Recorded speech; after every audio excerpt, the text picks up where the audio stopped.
For me personally, I'm actually attending SourceCon today in Seattle. So I'm at a recruiting conference and excited to kind of jump over there after the event, but I'm dialing in from lovely Seattle, which is surprisingly gorgeous and sunny. I'm hoping I brought the sun with me and it stays for the next 2 days.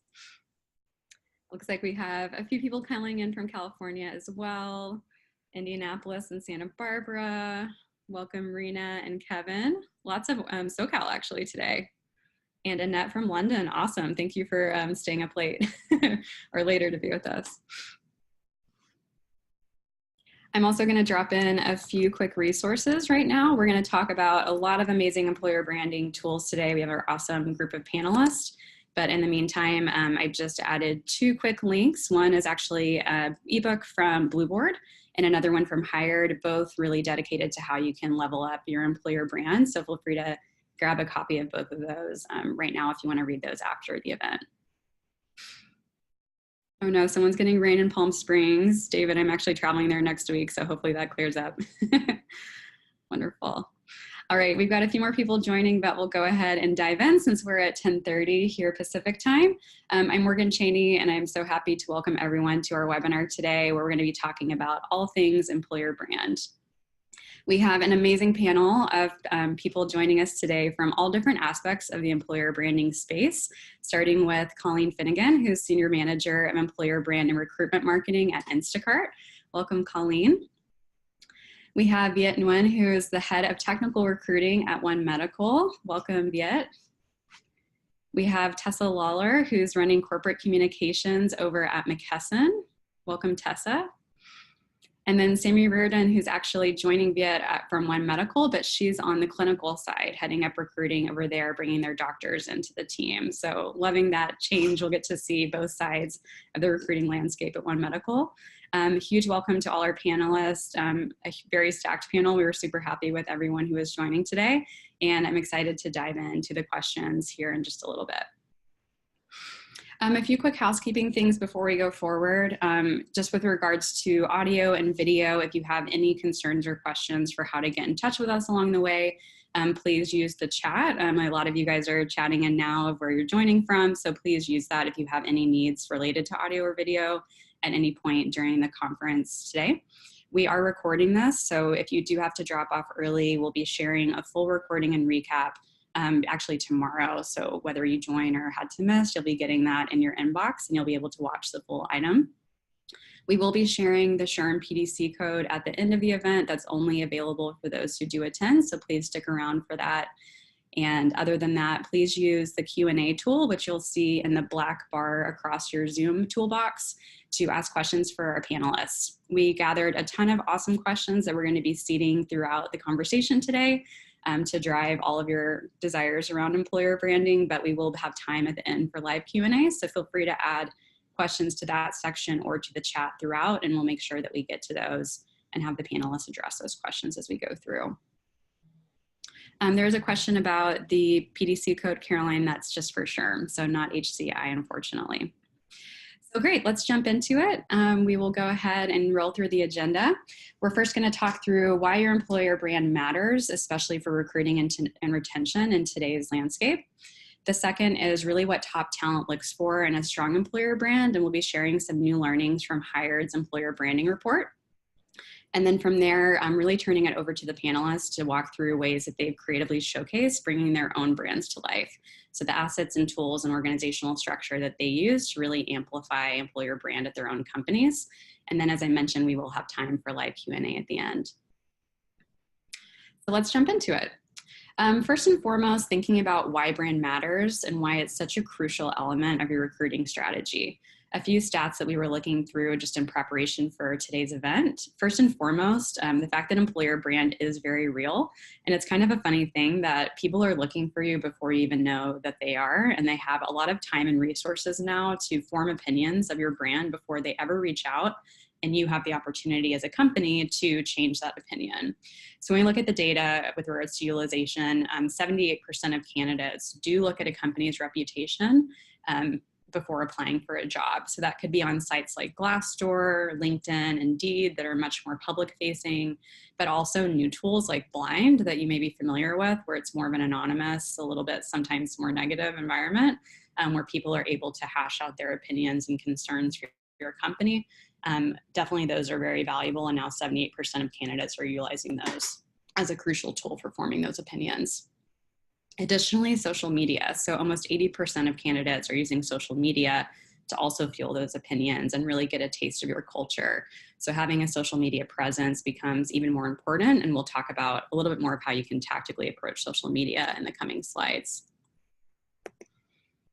So not to be too alarmed, employer branding is incredibly important, but we do find that there's strong business value in it. So a study by the same group over here with Link Human found that a strong employer brand does lead to more qualified applicants. Yes, it does mean that you have to put your brand and your voice out there, but it does mean that candidates are more informed. So those that do come through and do raise their hand to apply for you are much more qualified and much more invested in the process, which is great news. And from there, when you have those invested qualified candidates, we do find that recruiting leaders across the world, 72% agree that having that strong employer brand does impact the hiring process in a positive way. And ultimately, as you bring in those more qualified, more invested candidates, it has a huge impact on your business's success. So we'll talk a little bit more about metrics and measurement as we go through. But at that point, I wanted to actually start diving into some of the questions that were that were brought up. So we'll jump back into the roundtable and really kick things off. Our first question is really around getting to know what employer branding means for our panelists. So we'll start, I believe, with Colleen, but really asking our panelists, what does employer brand mean for your recruiting strategy, and what type of a role does it play? Yeah, I can start. Hi, everyone. So I'm Viet again. I lead tech recruiting here at One Medical. Employer brand is something that obviously I think for everybody can probably agree it plays a very big part in our recruiting strategy, and it's become even more evident as we've had to accelerate hiring over the last 2 years. There's only so much you can do through cold sourcing and platforms such as Hired, referrals, and agencies. But as the company scales, I think it's important to have a strong employer brand to support kind of your sourcing efforts and increase your inbound flow. As when you reach out to a candidate, they are going to go on the places like Glassdoor or Blind or whatever it is, and they're going to look like, oh, what are other people are saying about this company? And so no matter how good your sourcing is, it still needs to be backed by, I think, a strong employer brand. And so, we believe that we're doing something truly special at One Medical, whether it's on the clinical side or corporate or tech. And we work to, how do I put this? The work we've done to give prospects like a genuine, honest window into what it's like to work here, and that's really what we strive for. No matter, I think that really is the baseline. Is people want to know what it's like to be within the four walls of your company. And for us, it's been really helpful to be able to kind of put things out in the world, giving them that view, whether it's getting them to engage early in process or getting them over the line when it comes to offers. And so we've had to think a lot deeper about those type of things as we start to scale.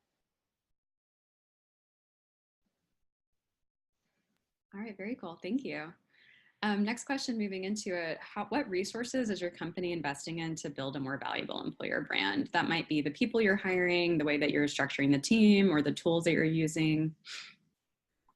Yeah, and I can jump in to start for this one.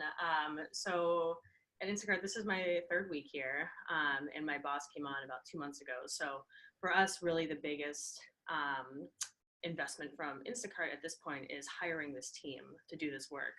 We're lucky to be moving into a world where we don't have to make as much of a case. We still have to make the case, but as much of a case for employer brand. It's pretty well known that this will help your hiring efforts. It will really help you to accelerate and get the word out about what your company culture is. And so while we didn't have to do that, our CEO really set out to find the right folks to build out this work given our hiring goals. Additionally, we don't have a CMO right now. So while we're working on the search for that, we've really been given the green light to run with our employer brand and defining what that is, and actually taking on a lot of the marketing efforts via the comms team that we're in right now. So also there's been a lot of investment in recruiting ops. So focusing on like ROI and different channels, and how is the recruiting team and the recruiting ops team taking the marketing that we're generating and sending it out to the proper channels. So for us, it's really just the investment in this work right now that will continue to grow over the next number of years. Mm-hmm.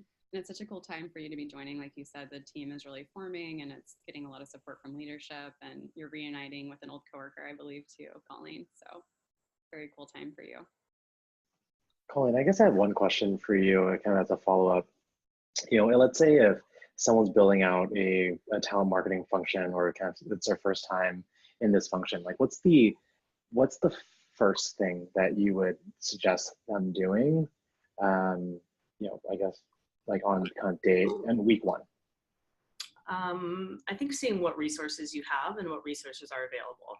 Like how many folks are on your team? If you don't have a lot of folks on your team, how much budget do you have for vendors? If you don't have much budget for vendors, who can you ask for help internally and like find some friends to help you build out some of this work? But I think it's a lot of like playing the paleontologist and turning over rocks and stones and kind of seeing what the deal is, because every company is different in terms of what the landscape is.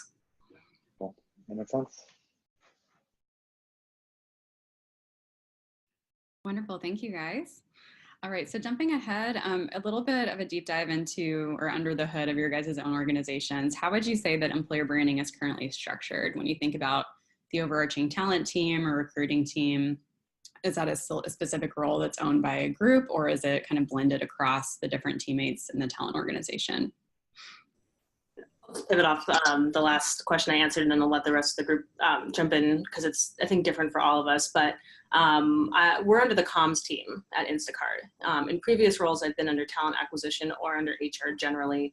I think this work can live in a number of different places, as long as it's well resourced and as long as there's conversations between comms, HR, and recruiting, and just making sure that it's funded in the right way. I think it depends on the goals of the company too, if it's like retention or hypergrowth or both, or just general awareness. So that's how it's structured for us, is within comms with strong partnerships across orgs.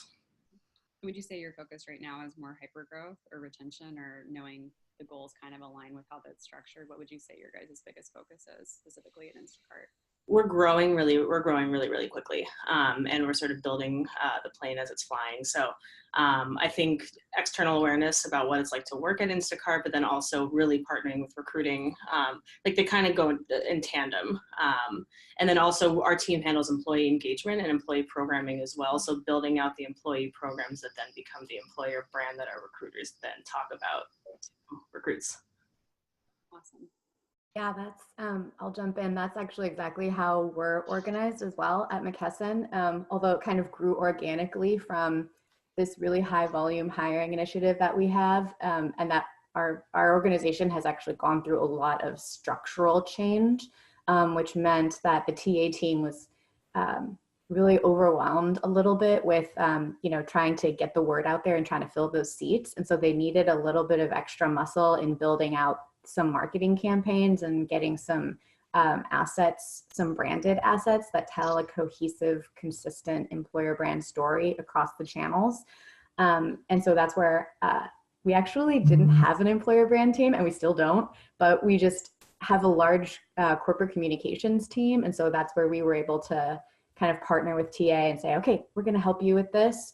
And then it kind of turned into, okay, we need to pull from all of these different other teams and uncover the stones, like you said, Colleen, and kind of we cobbled together this kind of internal team that I think it works really well, because the communications team has that sort of expertise on the marketing and on the branded assets that we can use to give to our TA teams so that they can really take it live. I think you bring up a good point. I mean, I've worked at companies where it's lived under TA, and I think talent acquisition is really good at a lot of things, but I think measuring kind of engagement and things like that are a bit, that take a bit more nuance. I think marketing is very, very good at that. And so for us at One Medical, kind of talent branding lives under marketing. And I think and recruiting, HR, and kind of a lot of other folks are actually stakeholders. But I think rolling up under marketing actually makes a ton of sense, as opposed to like other places I've worked where it's rolled up under TA. It's always hard for them to kind of say like, hey, this is like our goal, this is our ROI, and getting the resources like built underneath. Whereas marketing is very much used to like, hey, you need to spend money to kind of make a difference. That's just the world of marketing. Whereas in recruiting, you're kind of strapped and you're like trying to make things work with the money you have. Yeah, for sure. I'll say, I mean, to the marketing point, that's kind of what we're doing, right? I mean, if you're thinking brand is an exchange and customers, spend their dollars to buy your product. So companies have a lot of rigor and sophistication around their marketing strategies. But if you think, if a candidate is like your customer, you need them to exchange their expertise and their skill set in exchange for, compensation and benefits and everything like that. But the choice that they're making is so much bigger than, buying like the next pair of shoes, right? So you really need to, so I think it's great to have it under marketing because that gives it the kind of value that finding important talent really adds to the company. So I would say, if anyone on the line is listening in and trying to understand how to build out their teams, marketing and communications is a good way to go. And I'll say to make best friends with internal comms. Like we're lucky to have internal comms roll up in my colleague is an internal comms. We sit in the same group and work on the same team. And like you're able to control internal content. And like if you need to make sure your recruiters are sending out hiring goal or sending out content to help increase the application rate and make people know about jobs, like, and you happen to be BFFs or work on the same team with the internal comms folks that control the messaging of the company meeting, and you can get your CEO to say like, hey, we all need to recruit together, like start sending out some of this content on your LinkedIn channels. That's great. Like the more you can control the internal messaging too and turn your folks into brand ambassadors, the better. So really key partnerships there. Very cool. And we did get a question from Jack who's saying, when marketing owns employer branding, what is that interaction with talent acquisition like? Does it mirror the same relationships that product and traditional marketing might have? Tessa, I know you're going to go through a little bit of organizational under the hood later. So Jack will get to that question, I think, in a little bit more detail in that section. So, but keep adding questions, guys, along the way. They're super helpful. Cool, so just moving on, we're gonna jump into the next section, which is what candidates are looking for. We're gonna look at some data from, again, Hired's employer brand health report. And the first thing is really like, why are people even leaving their jobs? So some of the data here was really interesting. A lot of it are some of those things that kind of create stress in our lives. Maybe it's location and commute, or one thing that we're really passionate about, of course, at Blueboard is forging manager to employee relationships and making sure that people do see seen and valued by their team and feel recognized for the work they're doing. But a lot of the times it can even be like, hey, I'm bored, I want to solve a new challenge, or I just want to make more money. And I know that the market is really hot right now. And if I jump, I might be able to get a stronger salary. So that's why people are thinking about leaving. But the interesting thing is that when you look at the factors that candidates consider when they're actually applying, things shift a little bit in priority. So we see that the number one thing is actually related to compensation and benefits. So yes, that does align with the salary expectations a little bit, but benefits are so much more than that. That can fall into things like recognition and rewards. It can fall into, for example, wellness or other perks or healthcare opportunities, like potentially having One Medical as an offering or Instacart reimbursements. Wink, wink. But it's more of a comprehensive package. And I would say that this is going to be one of the biggest things to consider, not just for how you project your branding, but in the tools that you think about offering to candidates and how important it is now more than ever to have a competitive and a unique compensation and benefits package to offer candidates. I loved that company culture also popped up here. 45% of applicants chose that as an important factor. You're living at work and spending so much time there, and especially for millennials and Gen Z, work is really your second home, and a lot of your relationships stem from work. So having a strong company culture that feels authentic is very crucial, and you need to be able to communicate that, whether it's through video or photos or other stories on those brand channels that you can own to candidates so they get a good taste of what your culture really looks like. Similarly, we saw some of the items that were from the slide of what you want to leave your job for pop up here. We see things like opportunities to learn new skills and solving more technical problems coming up. Ultimately, people want to feel like they have a purpose and they have an impact and they're growing as an employee, right? So you need to make sure that even when thinking about writing a job rec or the ways that you're offering the types of maybe internal mobility opportunities, or for example, I used to work at Google, they had 20% project opportunities. Even if it's not in their current existing base structure of their job, how do you showcase that there is opportunity to learn and grow, maybe an L&D budget, maybe the opportunity to shadow or work with other teams when you think about communicating the effects of the organization on your careers pages and again, in the job rec itself. So this was super interesting, and kind of based on looking at these factors, I'd love to jump into some more Q&A with the roundtable. So when thinking about the factors that we looked at, and I'll put that slide back up so you guys can kind of reflect on it, which ones are you specifically prioritizing when thinking about what's the most important message for your employer brand in attracting candidates? So I'll go back up, thinking about the factors that people are considering when applying. Yeah, I can start us off here, and everyone else feel free to jump in. Pretty much, we're trying to consider each of these factors actually as a sort of ecosystem. So we're a healthcare company, so health is at the core of our employer brand and what we can offer our candidates. So healthy systems, so healthy industry, the healthcare industry. Healthy teams, healthy selves, and healthy communities are really what are at the core of our messaging is. So we can offer healthy selves through our compensations and benefits package. And we're actually really lucky. We're a pretty large company, and we offer a huge array of emotional, mental, physical, financial, educational, and family benefits. So we have just a really robust benefits and comp package. And then we also, a part of that benefits package, we have the opportunity for our employees to learn new skills through our employee resource groups, which employee resource groups are so amazing in so many ways for your brand. If you have employee resource groups, I highly recommend leveraging them. They can give stretch goals, leadership development opportunities, and that's something that we really bring out through our brand. Company culture, obviously our culture is really centered on health and wellness, but also on that, mission-driven, purposeful work. So we actually distribute 1/3 of all of North America's pharmaceuticals, for example. So the work that we do has a direct impact on people's lives. And so from literally the janitor to the CEO, like all of us are working towards this goal of delivering better health. And we actually have this saying that it's not just a job, it's a purpose. So being able to kind of package, the benefits to create healthy selves, the learning opportunities to create healthy teams.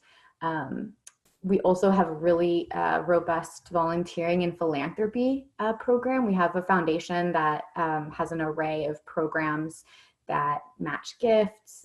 We donate. We have a volunteer day every year.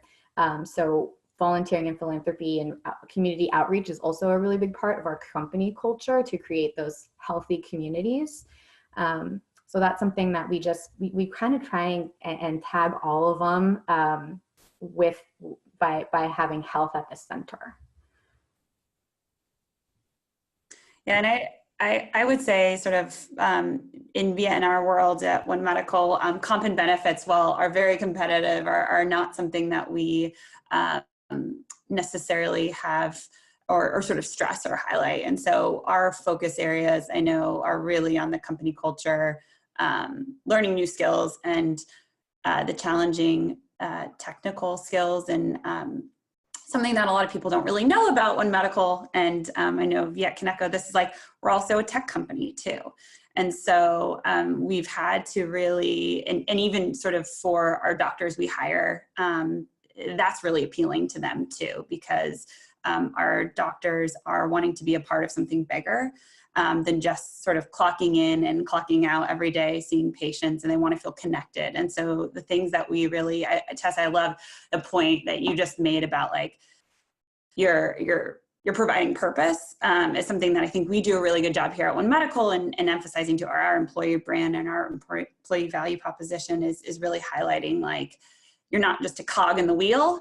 You're like doing more, and it doesn't mean that like work is easier, but it means it's more fulfilling. And I think a lot of people are really looking for that fulfillment in sort of their careers, and I think that's something we highlight really well. I think actually something that's not on this top 5, that's probably maybe number 6, that I also like to highlight is stability. And I think that's also something that a lot of people are looking for, is they want to know they're going to a company that's going to be stable. And I think, Morgan, you brought this up with people are looking on Glassdoor, or people are looking on Blind. Like, there's a lot of negativity that kind of comes out of companies that aren't stable or having concerns of like, oh, are they going to be around in a few years? And so I think that's also something that we try to highlight here at One Medical, is stability and also like internal mobility. So you may come in as an admin, but you maybe leave as a manager, and sort of highlighting some of those stories and some of those experiences from people who've sort of seen that success at a company as well too. Awesome. Anything else you guys want to add here before we move on? I'll just say, like, for us, it's a big focus on company culture and technical challenges, as well as just the state of the industry in terms of the industry that Instacart is in, which is like online grocery delivery. It's a grocery in the US is a $1 trillion business right now, expected to grow to 12 trillion globally. And like, we're only at 5% online in the US in terms of online grocery delivery. So there's a huge opportunity, and we have a real shot at like cracking that. But I think a lot of folks don't understand like how much work goes into getting the groceries from like one place to the other. So it's like all about just talking about, for whatever your specific industry is, to the point of stability and growth and opportunity, making sure folks know that your company is not just a flash in the pan, and that you do have a lot of opportunities to grow and grow with. So that's a big focus for us right now as well. Yeah, I actually had a good conversation with someone at the conference yesterday about that, about how crucial it is just to know about the security, especially with people who might be joining a startup for the first time. Really understanding why the company was founded, what the trajectory is, what the market share is, and that they're going to be around in like 5 to 10 years, right? Because sometimes that's not always the case for some new companies. So I love that you mentioned that, Colleen, really showing that the company's invested, that there's a ton of runway and opportunity, and it's going to be a really exciting adventure for that person to really shape a new industry and a new business, if you will, not just within their specific role, but the impact they can have on the greater company and the greater company's impact on the world effectively. That's like job one, is training your recruiters on that growth story, on the message. Yeah. Making sure that like they know how to talk about it as well. So kind of ground with that. And like kind of a segue there, are you guys including leadership in some of that training and making sure that even the founders or executives are able to kind of reiterate and have multiple touch points in training for that? Or how are you guys educating the team on that bigger vision? So for like, one of the first things I did here was meet with all the leaders and work through what our growth story is, like how we talk about it. And there wasn't like one comprehensive place that we had all of this. And then, so we got all that together, sent that out to the recruiters. And next is we're having a pitchathon. We're calling it, we like puns here, so we're calling it Pitch Perfect. Thanks. Yeah. Putting all of them through training and helping them sort of craft their pitch for specific candidate levels.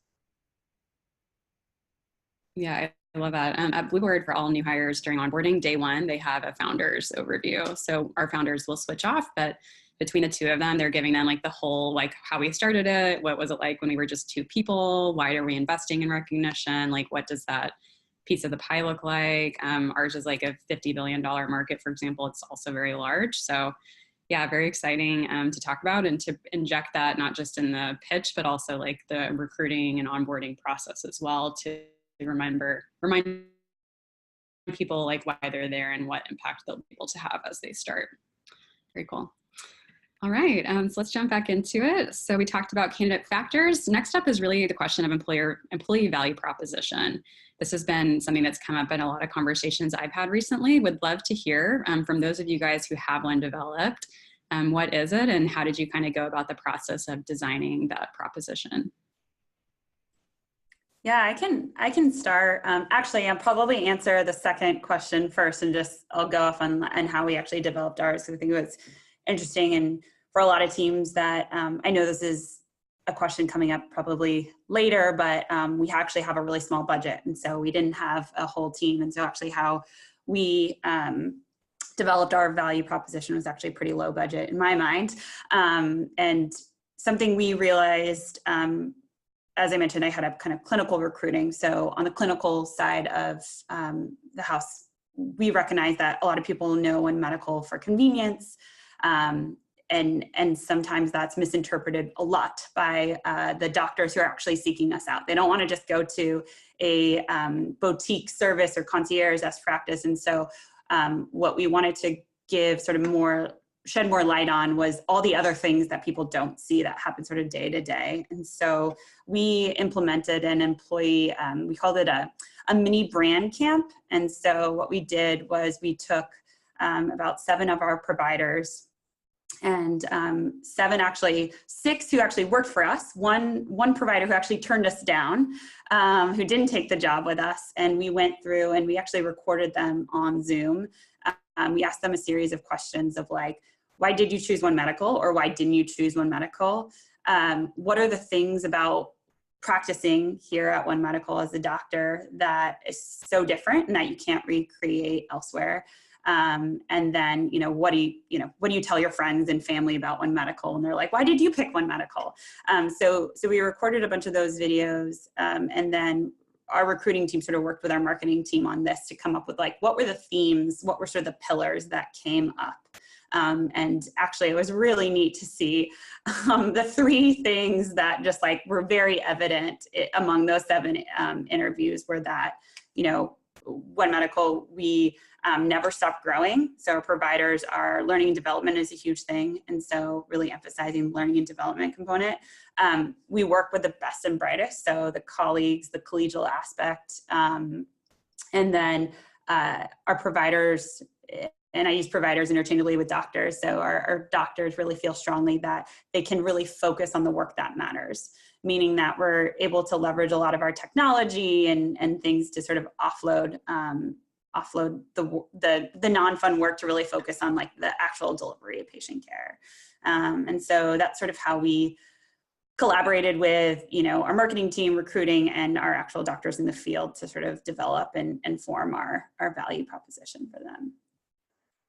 Very cool. I love that. Like thinking about the stuff that they want to kind of ditch from the traditional practice, like you said, kind of streamlining the process, but still giving them some of the benefits that they, the community, like the impact, like you go through med school and you have a cohort, you have a new cohort now, right, with your One Medical team, and keeping some of the things that people love about the medical practice, but also adding in the new fun stuff around technology and all of that as well. Love it.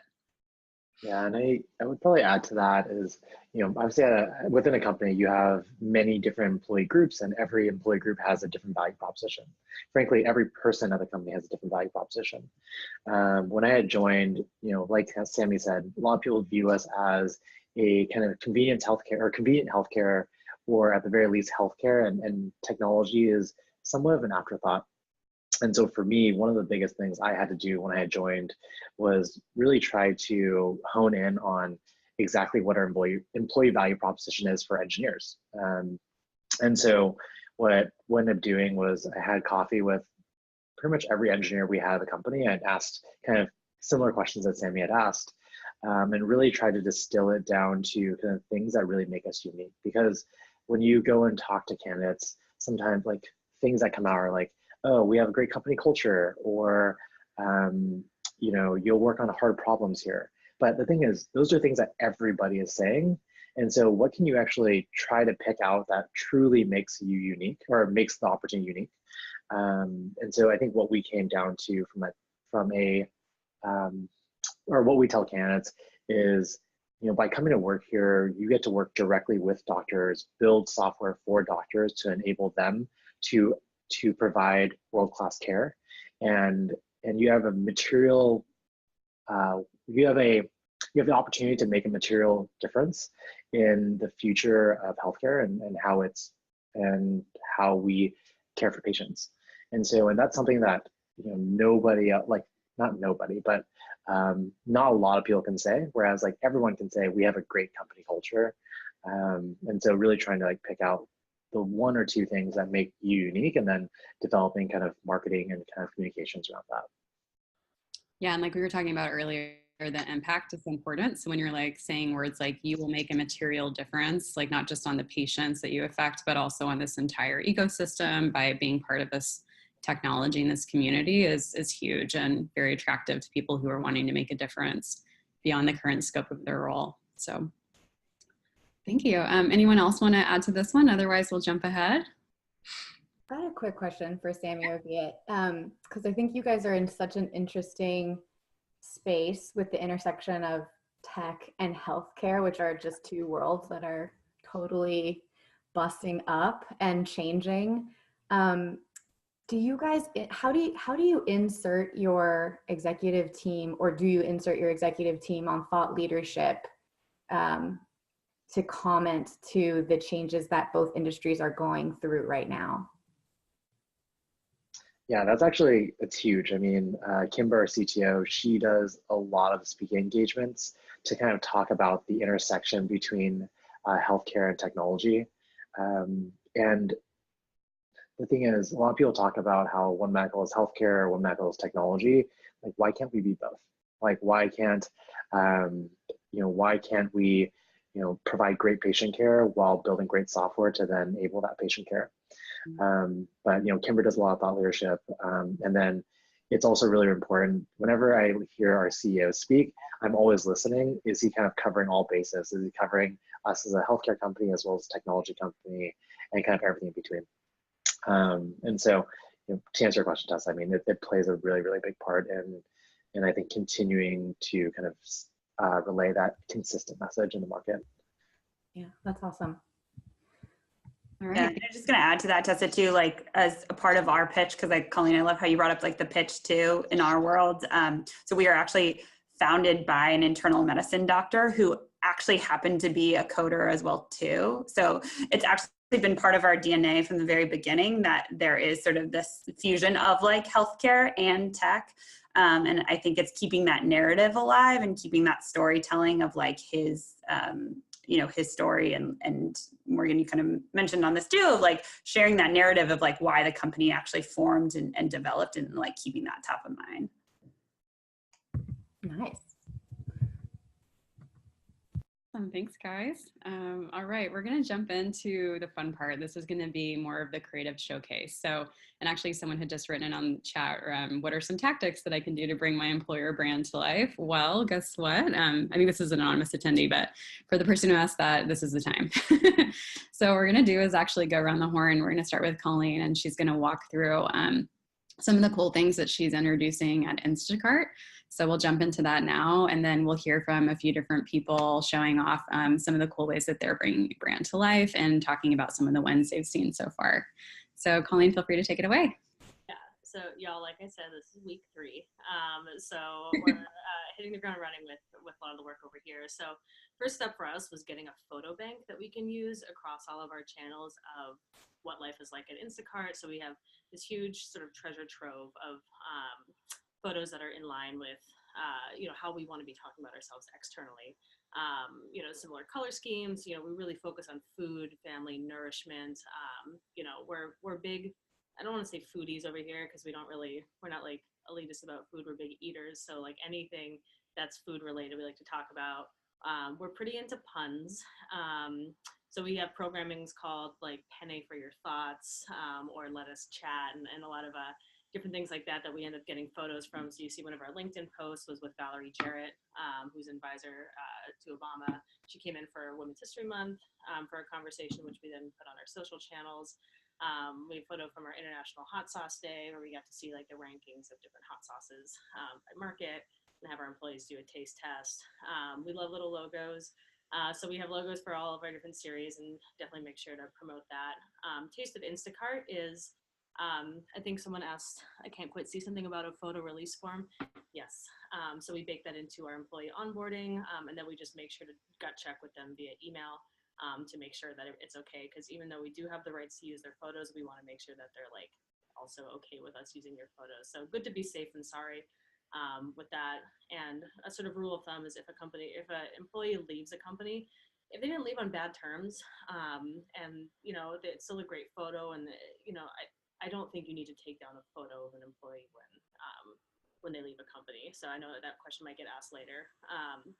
But for us, we just launched Taste of Instacart like literally yesterday on our internal channels for our social media on Instagram. So we're announcing that to all of our corporate employees today, and then thinking through strategies for like our in-store shoppers and our full service shoppers as well. So that's all starting, but I think just get a photo. If you don't have anything, like start by getting photos so you can actually represent yourself well and consistently across channels, Glassdoor, LinkedIn, social media, whatever it is. So that's kind of where we're at right now, and we're building from here.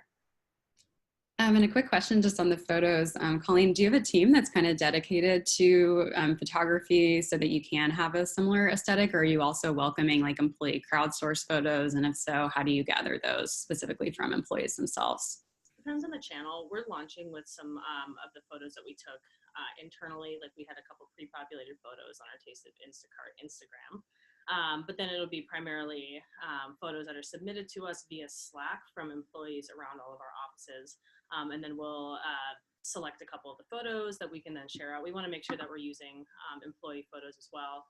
Additionally, there's a hashtag that employees can just put on whatever photo that they have, you know, whether or not we use it on our official channels. We do a lot of cross promotion with our official like consumer facing Instacart handle as well. So that will start today.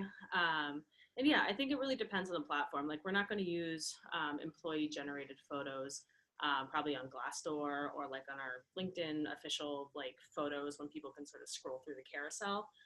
But for social media, like social media is inherently social. It doesn't need to look like, you know, purely polished. So I think more conversational is fine for the social accounts. Very cool. And then are you guys, you're running the social accounts as well, or is that where there's some cross collaboration with marketing happening? We're running the social accounts out of our comms, just being on a comms team. And like I said earlier, we don't have a CMO yet. They're still really building out the marketing organization. So there might be more cross collaboration at that point. We do work very closely with brand design. So they developed the logo, they developed all these photos. We gave art direction and partnership with them. And then, you know, for some of the smaller things that we do, we outsource it to vendors who can turn around some of the, like some of the logos that we do, things like that pretty quickly. Or if we're making internal presentations, you know, templates, emails, things like that, you know, we can outsource that, but we just gut check it with our brand design team before anything goes out. Because our employees oftentimes are our customers. You know, anytime you have a strong consumer-facing brand, you just need to make sure that it's in line with your consumer brand. Your employer brand's in line with your consumer brand. So that's sort of our approach. Cool. Love it. Yeah. Awesome. So jumping ahead, next up on our end, I wanted to just walk through how we're really leveraging social media to bring our brand to life. And like I mentioned before, with Blueboard, we're a company who focuses on experiences as rewards and recognition. So by nature, experiences are inherently visual and fun to talk about online. So we've really done a great job of creating a hashtag, hashtag Blueboarding specifically for anyone who wants to follow it, that we use as a destination, not just for external employees or recipients who are receiving rewards and going out and about, but also to harness our own employee content so that we can have one unified hashtag that shows not just how our own company is living our mission of going out and about and doing cool experiences, but also as a destination for our employee recipients from our clients to participate as well. And there's a photo contest for them each month that kind of incentivizes them to add their photos as well. We also have a best practice for companies to create a branded hashtag or to encourage their employees when they do go out and about on these experiences to tag their companies. So a few cool examples here. On the left, we have an employee from GoPro who got to go hot air ballooning with his girlfriend and was able to use the hashtag GoPro Legend. We helped partner with GoPro on their Legends Awards, which is a spot recognition program. So by tagging GoPro Legend, this employee is able to really celebrate how exciting it was to be recognized and go out and about and do something really amazing. On the top right, we have a duo from Metadata who got to do dining in the dark. And in this case, this guy's a little bit of an influencer in Manhattan, does a lot of like food and entertainment reviews, which is really cool. So he actually drummed up a ton of likes and comments talking about his dining in the dark experience, and was able to have a really public forum for thanking his company publicly and talking about what an amazing experience it was to try to go eat blindfolded in a restaurant and not completely wreck the evening. And it was a success. So we loved seeing that. And then the bottom right is also another client of ours, Glaukos. They've gone above and beyond and created an entire Instagram environment called Flat Tom Adventures. And if anyone remembers Flat Stanley from back in the day, where you would have the paper cutout of Stanley, you would travel around and it became kind of a viral community of photos of people who traveled with the photo of Stanley. They've created what's called Flat Tom, which is modeled after their CEO, Tom Burns, who's very well loved. And it's now become a viral opportunity through their company to take photos with Flat Tom, in this case, even on your wedding day, including the company, and then sharing that back with the Instagram channel that their HR team manages to really show that the company is involved and that there's so much love and appreciation for their CEO there. But one cool thing, just byproduct of the branding, just to click here, we actually were able to leverage our own employee recipients as a way to drive awareness for Blueboard. So the heart around the face here is actually this GoPro employee's girlfriend who loved Blueboard so much and was able to be part of the experience that she ended up applying and joining Blueboard. So by her boyfriend living the mission, she got to be along for the ride and fell in love with Blueboard and was able to join our company and join our sales team, and now is a Blueboarder herself. So another really cool way of showing becoming your employees and making them an ambassador, letting them live and breathe your mission, show that recognition is real and alive, publish stories, and influence others who might want to join your company or refer someone to the company as well. So yeah, social media is an asset and letting your employees be ambassadors. And from there, I'll pass it over to Viet and Sammy to talk through leveraging content to drive engagement. Cool. So, I mean, the title kind of says it all. Something I'm going to cover a bit later. Actually, one of the questions that is asked later is just like, how do you, what can you leverage? What tools can you leverage if you don't have a big budget? And I think content is actually a really big way to do that. And also, content just lives out in the world, and people stumble on this content or they go looking for it when they're interviewing with you. And I found that content's a very, very good way to give people a genuine view into kind of what it's like to work at a company. And it's a lot of it's personal opinion, right? And so something that this has all kind of been relatively, in some of it's relatively informal. So like our Medium posts, like we have employees all over the company that are writing various things. And the things that are a bit more structured, such as like our videos that we put up. And we find that video is actually a very good medium for giving people just exposure into our culture. And one thing that's really nice about One Medical is we're both a consumer brand and our employer brand. They work very, very well together. And so this big billboard that says, doctors who listen, that's our standard. That's both for our consumers.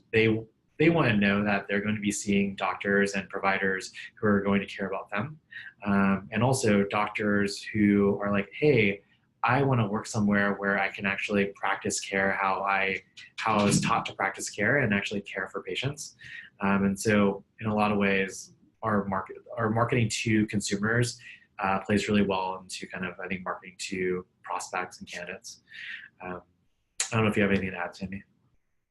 No, I was just going to say blogs have been huge for us. Like anytime any of our internal team members are writing, I think there was a great one recently written by one of our engineers he was at his 3-year mark with the company, and he just gave a rundown of what it was like to be working at One Medical for the last 3 years. And so we use a lot of those also with outreach messages of like, hey, this is who we are, but then also like, don't listen to the recruiters, like go to the blogs, like hear it from the employees themselves. So again, I think blogs have been huge from like an engagement strategy there too.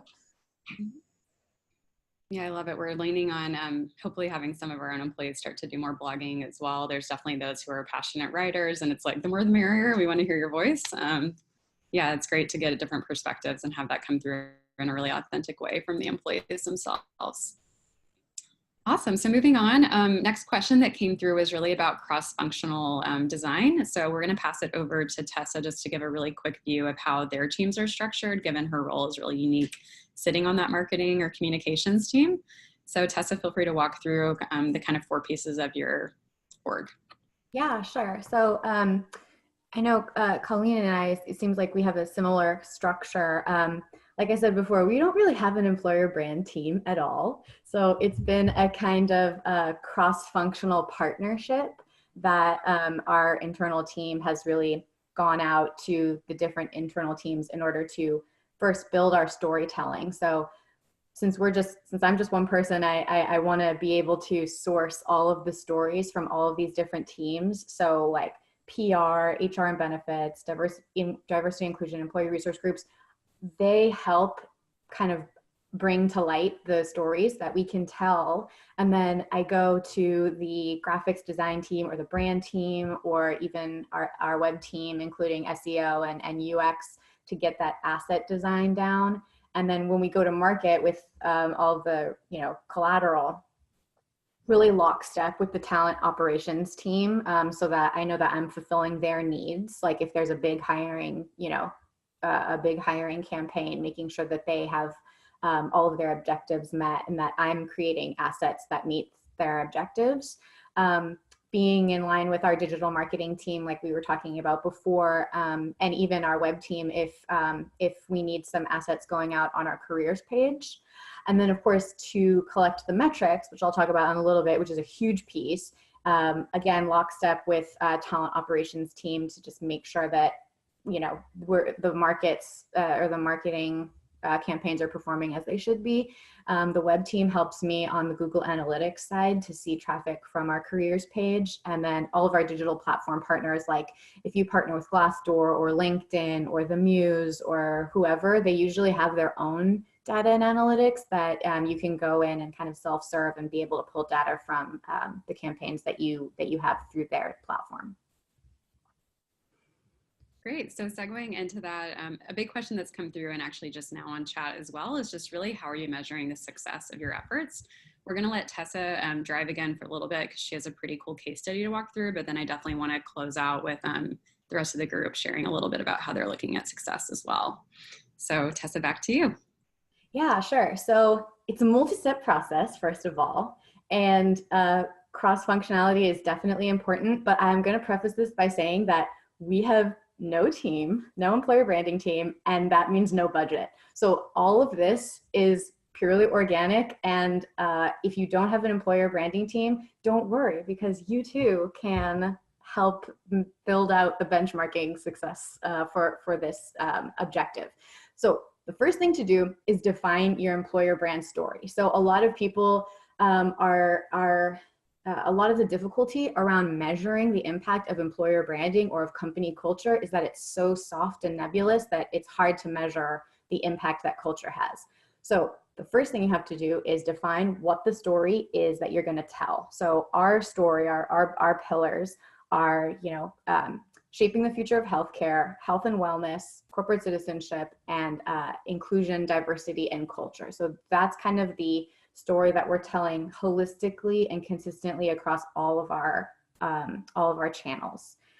So once you have that, you can go to step 2, which is mapping the brand touch points along the candidate journey.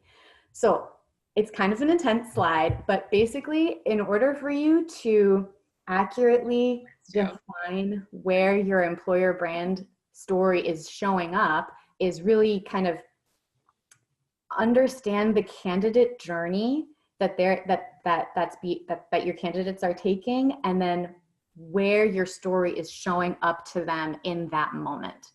So for example, if you have a candidate that doesn't know anything about your company, where are they going to go to learn more about your company? So what is McKesson? I have no idea, but they can go to social media, direct outreach from recruiters, digital job listings, even if you have an internal referral program, which do not underestimate the internal referral program, it's amazing. But let's say you have friends of employees that don't know what McKesson is, you have print job ads. Where can you show up so that they want to say, oh, I want to learn more? So when they go to the I want to learn more, again, where does your brand show up for them? Where does your employer brand story show up for them? Your careers page, your company page, so your corporate page, which includes like the About Us, investor site maybe, your press releases maybe, online job platforms again, social media again. And then how can you bring that candidate to, oh, I learned so much about this company and I really like what I'm hearing. I want to actually try and apply. How can they apply? What is their experience going to be like? It can be in person. It's going to be on the job applications again, through Glassdoor, Indeed, The Muse, etc. Maybe it's through your careers website, maybe it's through LinkedIn, or maybe it's through your internal referral program. And then from there, which is the aspirational piece. So we haven't actually figured this part out yet, but the last piece of the journey is, okay, now I went from candidate to employee, and now I'm an employee and I want to succeed in this company. So how can, like Colleen, to your point on the internal comms, piece, how can you partner with your internal comms teams and all of your other internal teams to make sure that their first 90 days are successful, their 180 days are successful, and their next years and years are successful, including what's their onboarding experience looking like, what's their performance management and team dynamic, and how do they learn and grow within the company. So once you have that mapped out, then you can say, okay, let me chunk this out so that I can get really prescriptive and specific about how I'm going to measure the employer branding impact on this candidate journey, which takes us to step 4, which is define the success metrics to align with your candidate's journey. So you've got your candidate journey now, and now you understand where your employer branding marketing collateral is showing up. So how are you going to successfully measure your candidates, like how your story is interacting with your candidate? This is kind of a hard part because it's so easy to boil the ocean here because there's just so many components here. So that's why the definition piece for your team and for your leadership and for your TA operations team is really important. Defining what the success metric is that you're going to use to measure the impact of your employer branding marketing efforts is going to be really important, because then you're going to be able to say, okay, engagement across digital channels is the metric that we're using to define success.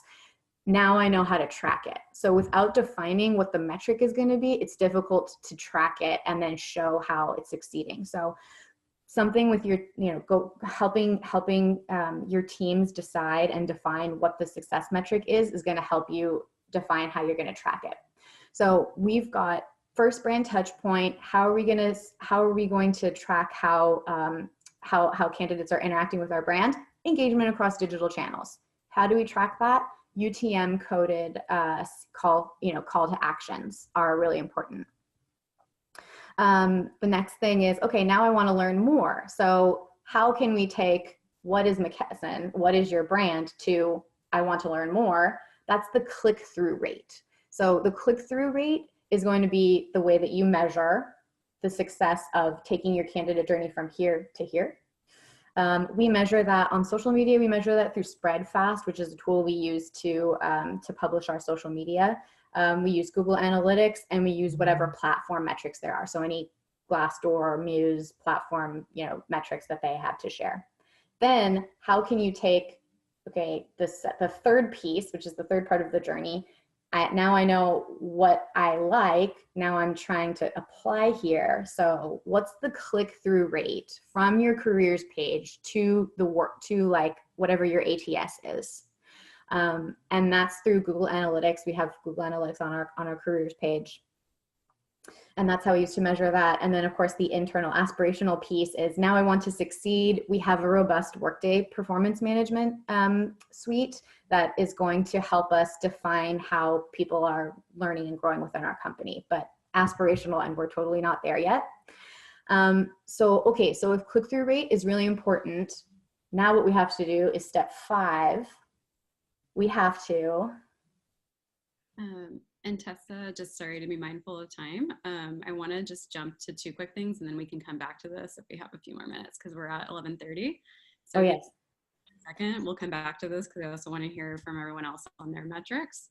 I wanted to do a quick close out overview, and then we'll get to the SHRM code again. I talked about Blueboard a little bit already. Ultimately, if you're interested in building employer brand by letting your employees be advocates and sharing recognition stories, we'd love to hear from you.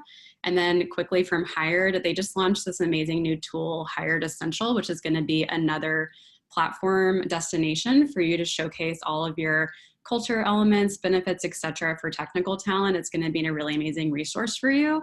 So by a quick poll, I just wanted to give you guys the opportunity to say, if anyone still on the line would like to hear from Blueboard or from Hired, feel free to take that poll at this time. You're welcome to do that. And then what that means is we'll be reaching out to you afterwards.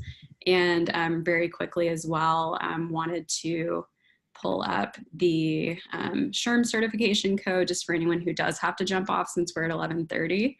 It will be 1936EYM. And again, that's 1936EYM. So feel free to jot that down. That's yours to include in your learning portal and capturing that for your 1 hour of credit. So I wanted to jump back up to, sorry, Tessa, will let you continue, but I just wanted to put that up for everybody before we ended today. So let me jump up to your slide again. We were on step 5, yes? Yes, so yeah, so is there one slide before this one? There you go. Okay. Oh, perfect. I had finished this.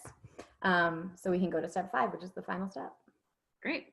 Okay. So basically what we've discovered is, since we've defined our success metric, we've really made an effort to show up across our social media channels, including Glassdoor. Glassdoor is included as a social media channel, and just make sure that we're posting steady stream of employer branding content. That's led to a 528% post increase over the last 6 months. So like I said, we kind of just started this program, so the numbers are crazy big because we're starting from 0 essentially, but the posts and the content that we've created have driven an increase on our social channels of 176% impressions and an increase of 461% of engagement on our social channels. And that has helped us to drive an 82% increase on our careers page and a 70% increase on page views on our careers page, which helps drive a 46% increase on clicks to Workday. So again, so these numbers are only from our social media channels. It's completely organic. Not a cent was made for paid programs or paid campaigns. And you can really see how the top of the funnel has really decreased as the journey goes along, which is what our TA teams want, because that way people are understanding our employer branding, opting in or opting out. And so it's really helping candidates kind of like funnel through on the decision to actually apply to a job or not. Yeah. So that's some of the metrics that we have that we've kind of created, and again, it's totally not as sophisticated as I would like it to be if we had a team, but it's kind of just a matter of being prescriptive and rigorous around defining and measuring the metrics. Yeah, and what I loved, Tessa and I were talking about this before we got on, I love that it's just so clear, and it's a really good tool to use even for just upward management and saying, hey guys, these are the steps that we think about during the journey. This is where employer branding plays a role. And if anything else, like these are the metrics and the resources that we're going to use to measure those metrics so that you have one simple slide to look back on in case anyone taps you on the shoulder, like from the C-suite or even your own boss, just to say, don't forget, we agreed that click-through rate is the priority and this is what we're going to report on. And if we need to change it over time, that's fine. But it just gives this kind of central hub of truth and impact that you can look at over time, which I thought was really valuable. Even if you're just putting something in place and seeing if it works and checking in on it and maybe evaluating it every like 6 months or so. But I thought it was actually really clean and handy, and was really so thankful that Tessa was willing to share so much of the under the hood of how their organization thinks about metrics. So we'll pause there, and then would love, I know we maybe have like 2 more minutes left. I don't want to keep everyone's time, but if any of the other panelists want to just share how they're thinking about metrics as well at their own organizations, would love to hear from you too.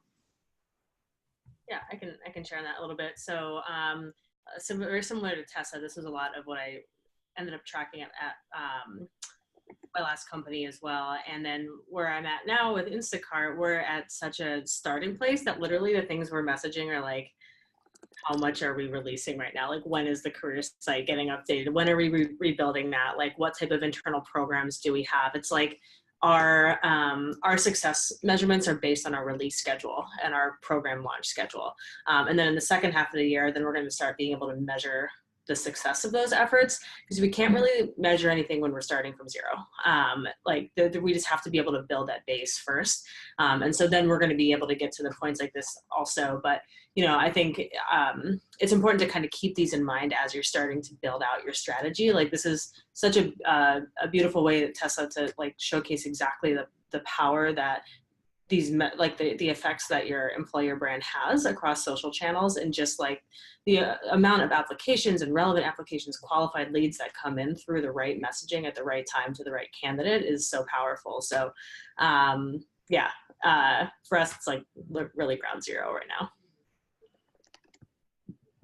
Yeah, for us the same. I mean, we're effectively looking to bring somebody on to basically own talent marketing. And so I think it's the first thing they're going to do is like, probably it's very similar to Colleen, of taking stock as to like what's actually happening in the company.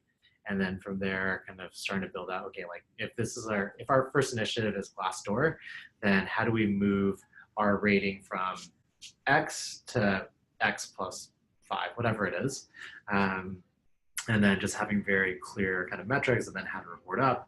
But effectively, like, Sammy and myself, we have very clear views from recruiting, but we're looking for somebody to come in and actually own and kind of drive that conversation.